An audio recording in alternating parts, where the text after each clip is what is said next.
lounging, son. Welcome back to the Comic Lounge. My name's Ryan, and with me today again, I have another dope indie cartoonist with me. I got Steven Thomas, and we're going to talk about comics. We're going to talk his book, Hell's in Your Heart, which I got right here. Dope copy for everybody listening and watching. There's going to be a link at the bottom of this so you can buy the book yourself because it's definitely worth checking out. Welcome, Steven. Hey, thanks for having me, Ryan. It's a pleasure to be able to talk with you. But for everybody listening and watching, if you could just really quick, share a little bit about yourself, your start in comic books as a fan, and then what led you to, wanting to do these things yourself. I mean, the way that I got into comic books is probably like a lot of kids who grew up in the 90s. It was just like we lived down the street from a 7-Eleven. So even as like a really little kid, I just walked down there. They got the spinner racks. Spider-Man, Batman, Superman, whatever. And then I just kept collecting.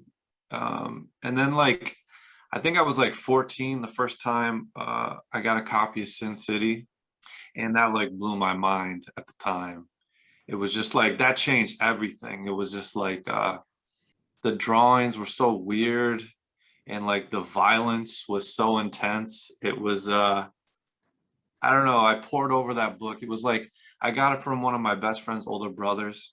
And I just remember going home from school and just pouring over it every day for I don't know, a few weeks. I just kept reading it, kept looking at all the pages. And that was really the first time. That was one of the most impactful pieces of art that I ever experienced.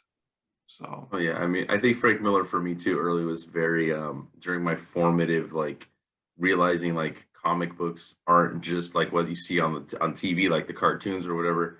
I think Swamp Thing by Alan Moore was what did that for me, and I'm like, what the fuck am I I mean, I don't know how old I was. I just know that I was it was before I was a teenager, and I wasn't ready for that book for sure because I've read it again many times later, and I got more out of it as I got older, but Frank Miller's Dark Knight Returns for me was one of those books where I'm like, damn, this is way better than all the other Batman that I'm reading, which was 90s Batman, which is not the best by any stretch of the imagination, But I want to ask too, because I keep forgetting to ask guys. I mean, you were reading around, around the same time. I think we're probably similar in age, I would guess. But were you reading Wizard? I was, yeah. Yeah, I don't know why. It was that was part of the culture then. Yeah. It was do you remember with cards, what was the one for baseball cards and stuff like that? Beckett or whatever? Beckett, yeah, I had those too. I was collecting both, so yeah. It was just there was something about there was no eBay, so it was there was something cool about looking up how much is this shit worth or whatever. Right. And then yeah, and then you just learn about all this new stuff. There was this central thing that people could go to for comics or whatever. So yeah, Wizard's a crazy thing. I think that's that kind of leads me to how I discovered your work, right? Is because the Cartoonist Kayfabe channel. I started watching that. I mean, I was a little bit late to the party, but I started watching the Wizard videos during the pandemic, and then I had already been added into the Ringside Seats group by Eli, who shops at a comic store I work at, and we had become friends. I helped him with Wizard.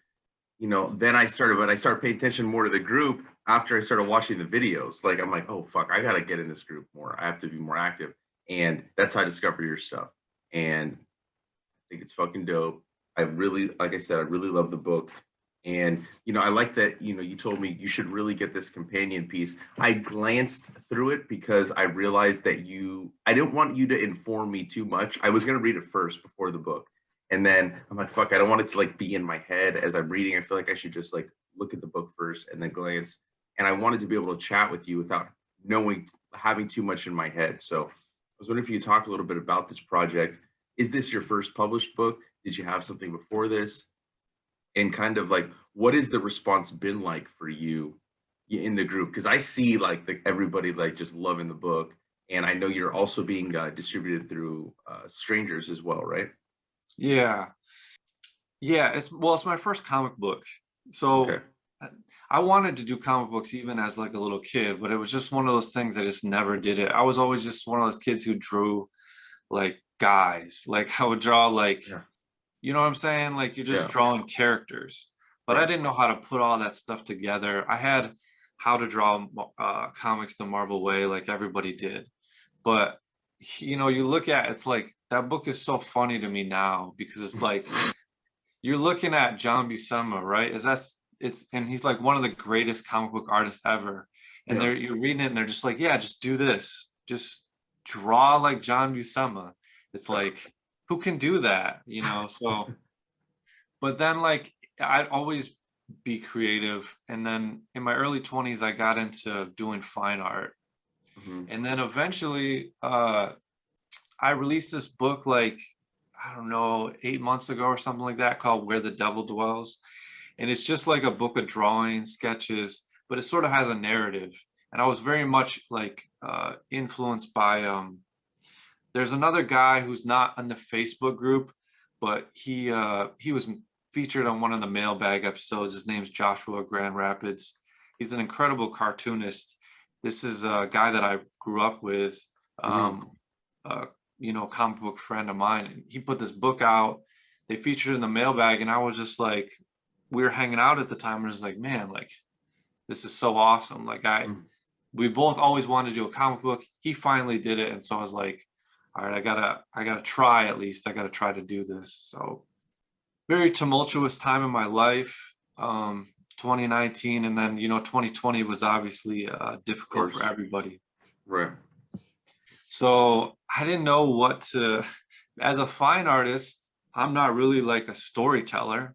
It's more like you're taking like these snapshots of moods and feelings and things like that. So I didn't even know like what to write about. And so the easiest thing to do was just a personal, something super personal. But I didn't want to do like, autobio comics is like a very specific thing. And there was a lot of reasons why I didn't want to do one. And one of those reasons was I just don't have the kind of life where you can just put people, you know what I mean? Like just I'm not just gonna write one of my friends or like my lover into my book.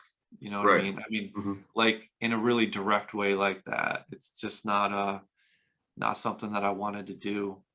And the other reason is I thought about all the comics that I loved. And to be honest, like all this my favorite shit is like the most, I mean, like sort of insane stuff. You know Yeah. what I mean?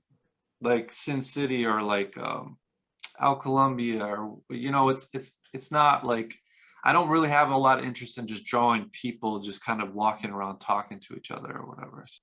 But I love a lot of that stuff. Like over the quarantine I got the Noah Van Sciver book and I really enjoyed that. I like Mhm. reading that stuff. I just like creating it.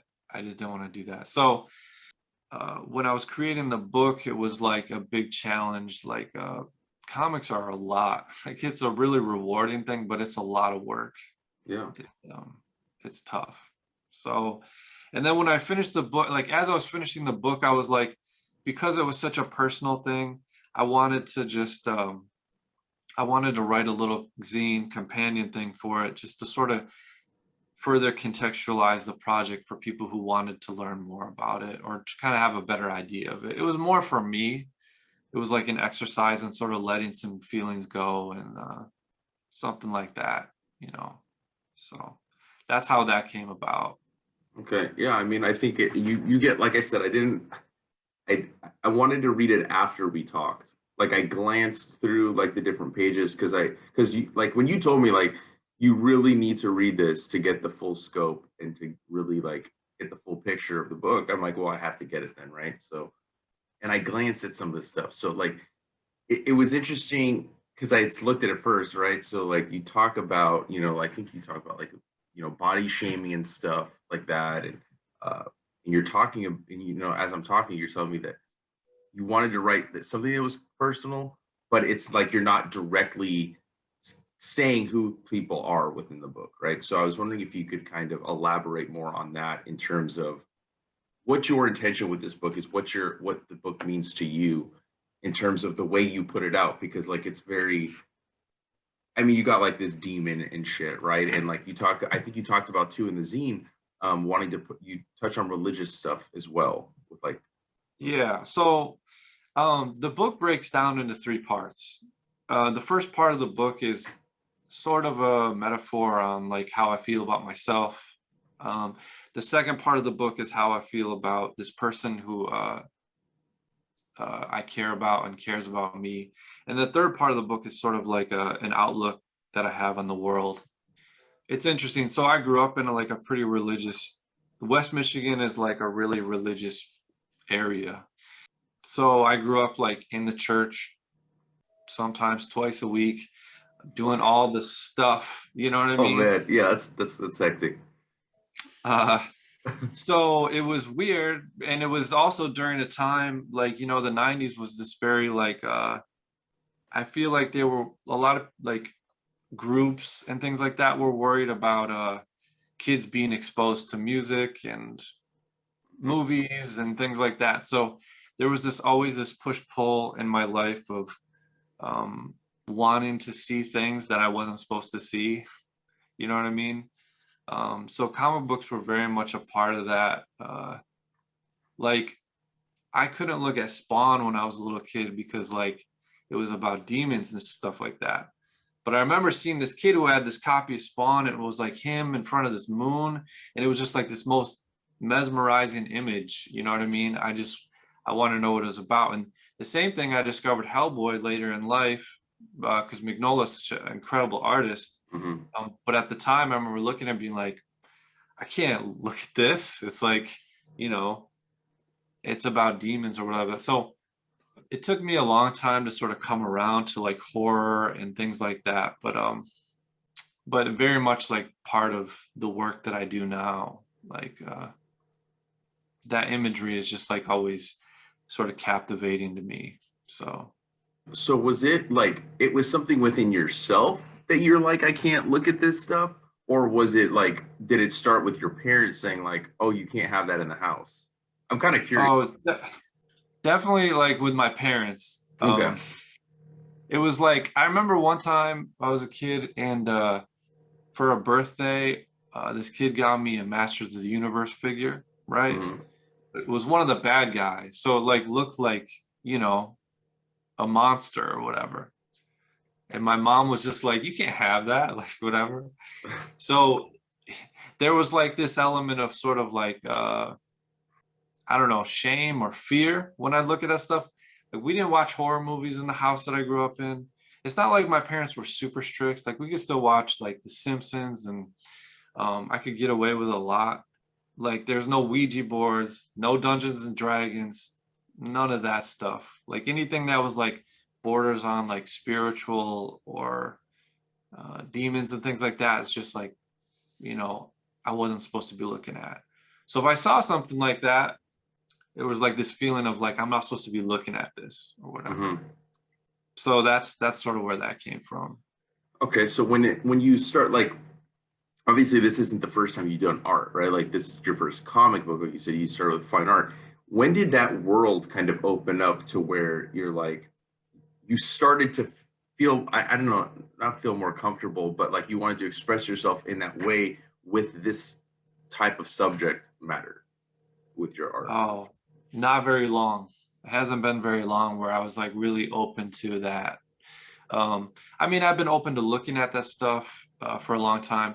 Uh, Erotic images or like sexuality, I've been painting that stuff for a long time. But like demons and just like, because when you're doing fine art, I think for the longest time, like if I'm being honest, if I'm doing a big painting or something like that, and my goal is to eventually sell it, so someone will put it in their house, like you're a little bit like, you know, what do I want to paint? Like this, someone might think this is amazing, but are they going to pay to buy it or whatever?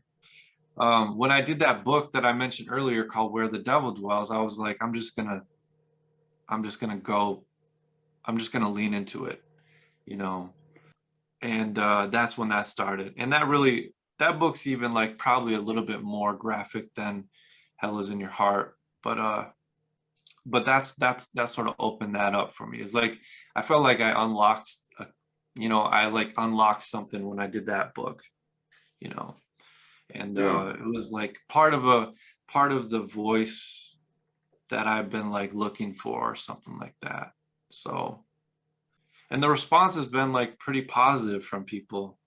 So, Yeah, I mean, it's a fantastic project, and I think it's like it truly is important to get that companion piece with the book because I think that from the little bit I read, like it really does help dive into your thought process a little bit more in terms of why you're creating the book, and it's cool to kind of be able to elaborate more with you and hear your take on why you did it. And like, I mean, that's crazy because I didn't grow up in a super religious house, so but again, I was never really into horror. So like, so I don't know, maybe like if I was told I couldn't have it, maybe I would have been more intrigued by it, but like horror has just never been my thing until I got older.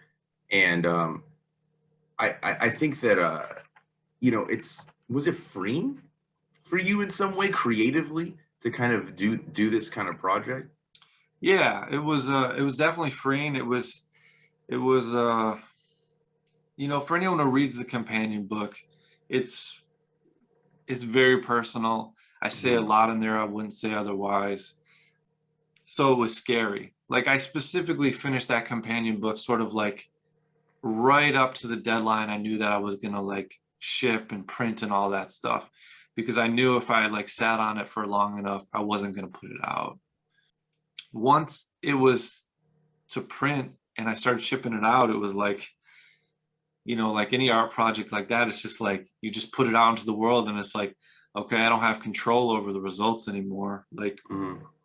whatever people think or how they feel about it, that's what it is. So it was freeing at that point. It's like, okay, I feel like I didn't necessarily let all those feelings go, but at least like my fear of revealing them to other people was like less after that. I opened that up. So for the longest time, I think when I was doing fine art, I didn't want to go down the road of really being super introspective in my art.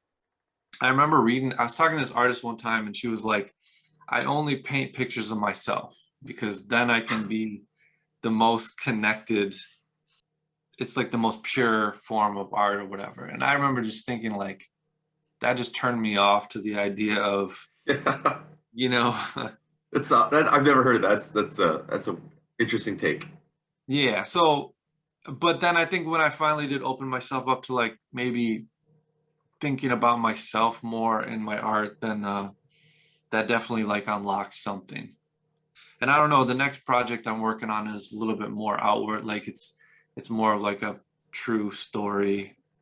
So we're gonna see. We're gonna see. It's still gonna have some personal themes and stuff like that in it, but it's buried deeper into like a real story. Okay. So, Well, before I want to ask about like what you're working on. Um, I'm just curious with how personal you got with the zine. Has anybody reached out to you about it? Like, has it like in terms of like how it resonated with them after reading that? Because like being able to open yourself up to like emotions and feelings that you have and put it on paper and share with the world, it's very it's brave. You know what I mean? Like, not many people can or will do that. So I'm curious, like, has anybody, reach out to you about that? yeah, I was surprised like right away. I started getting messages from people who read it and were like, I have like could relate in a lot of ways to some of the stuff that I was writing, which was it's not surprising that there's other people that can relate to some of the stuff that I'm talking about. I Hmm. was surprised at the amount of people that messaged me about it. Yeah, it was like when I did this project, I didn't, I thought I would do better than the last one that I did, but I didn't think it would be, not that I sold like, you know, millions of copies or anything like that, but the response was bigger than I thought it was going to be. It was really like more of a personal project. Like I said, I always Hmm. wanted to do a comic book, and then part of it was an exercise in letting some of these feelings go. So it was like I planned on losing money when I made the project. I was like, I don't care. This is important to me right now, whatever. And then I ended up like, doing way better than I thought it would do. So yeah, that's been pretty meaningful. The response people have given me for it. So Yeah, that's awesome, dude. I'm happy to hear that. I mean, I'm very excited to see what else you got in the works, and what are you working on currently that you can kind of share with us or talk about? yeah, so it's interesting. I really wanted to do a bootleg comic, like bad. And I like, because I didn't want to sit and like try to develop a whole world.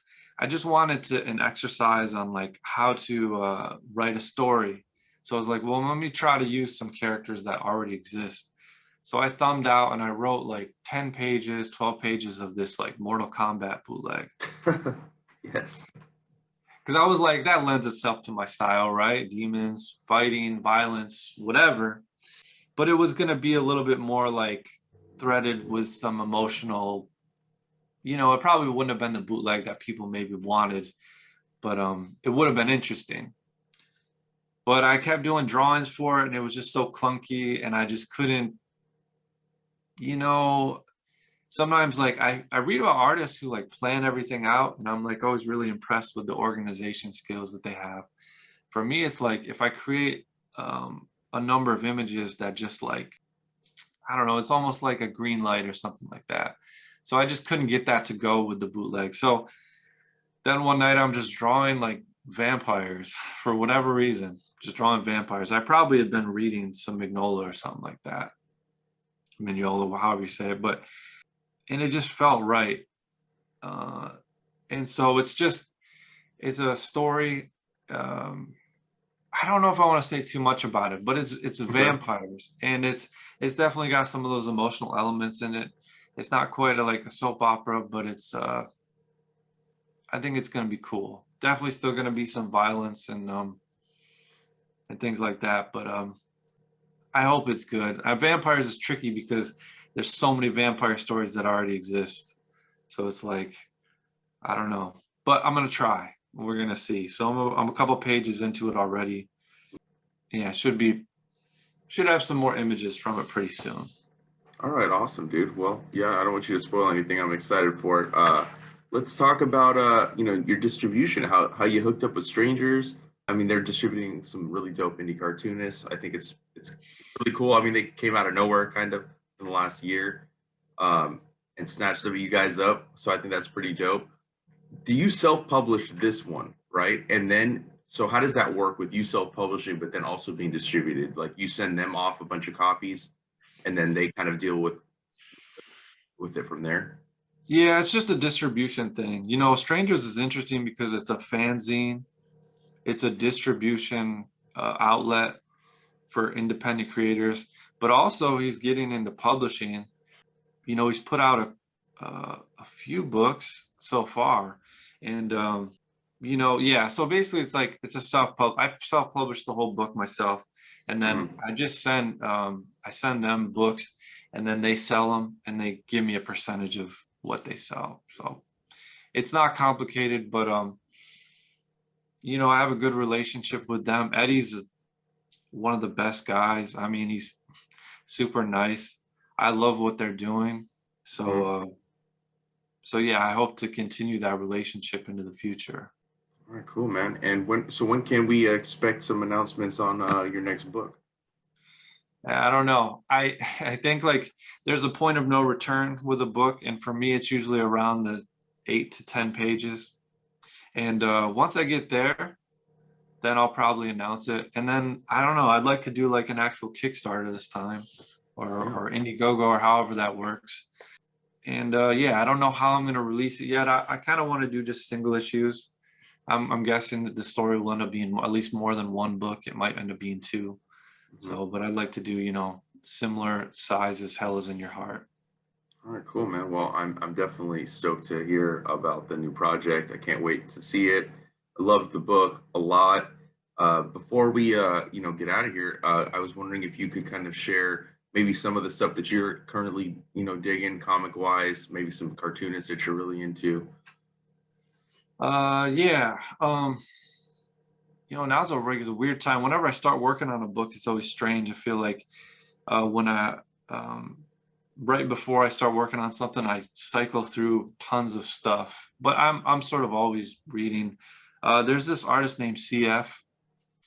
He's part of I think he was part of the whole Providence, Rhode Island group of cartoonists, like Mhm. Brian Chippendale, Matt Brinkman. All those guys kind of come from there. He does some really strange art comics. They're sometimes hard to track down, sort of expensive. Mhm. But I've been like going through a lot of his stuff. Yeah, I just got from Strangers, they put out a book called Trench Coat by Jake. I don't know how to say his last name is Machin or um, that's really, really good. Yeah, I don't know. And then I think when I'm at the shops, I haven't been digging through the dollar bins as much. Just I feel like I have too many books, Yeah. like everybody. Yeah. But I've been going through the back issue bins. I like a lot of like the old Marvel stuff, like from the 70s. I collect the Marvel Spotlight, Son of Satan. I collect the Tomb of Dracula books. And then I collect this. There's this one artist from the 70s. His name was Billy Graham. He Mhm. worked on Black Panther and he worked on Luke Cage, like the original Hero for Hire run or whatever. Right. And if people don't know who he is, you should look him up because his stuff is really, his panel layouts, it's like really, really unique, special stuff. It's like some of the stuff I remember looking at, I was like, there's no way that Todd McFarlane didn't see this. Like, because like those wild panel layouts from Spawn where it's like a face and then there's like chains going through the panels and Yeah. like fire or whatever. Billy Graham does some of that kind of stuff in the Black Panther book where it's like it's Black Panther in the jungle and there'll be like leaves and vines coming through the panels and so a lot of really, really interesting stuff. I don't know. I feel bad because I there's always so much stuff that I'm reading, just like right off the top of my head. I don't know why I can't think of anything. I'm It's all always good. reading. I'm always reading Hellboy. It's sort of like a comfort book for me. Mhm. I don't know. It's just like one of the most enjoyable reads. So I'll reread a lot of old stuff from him. So Yeah, I mean, thanks for the Rex. I mean, you shouted out a couple of things that I've never heard of, so I'm definitely going to be checking it out. I'm sure a lot of people listening and watching will too. And before I let you go, if you could just real quick share where we can find you online, where we can get a copy of the book, and I'll drop those links down below. yeah. So my Instagram is at Stephen Thomas Art, and then through my Instagram or through the links, you can get to my shop, which has Hell is in Your Heart. It's got the book that I released before that. I have prints. I have the companion book. Sometimes I'll put original artwork up in there. So uh, definitely a spot to check out if you're interested in my work. All right, cool, man. Well, thank you again for taking time out. It's been fun talking comics with you, and we got to do this again, dude. Yeah, man. All right, Thanks for having me, Ryan. I appreciate it. of course. Yeah.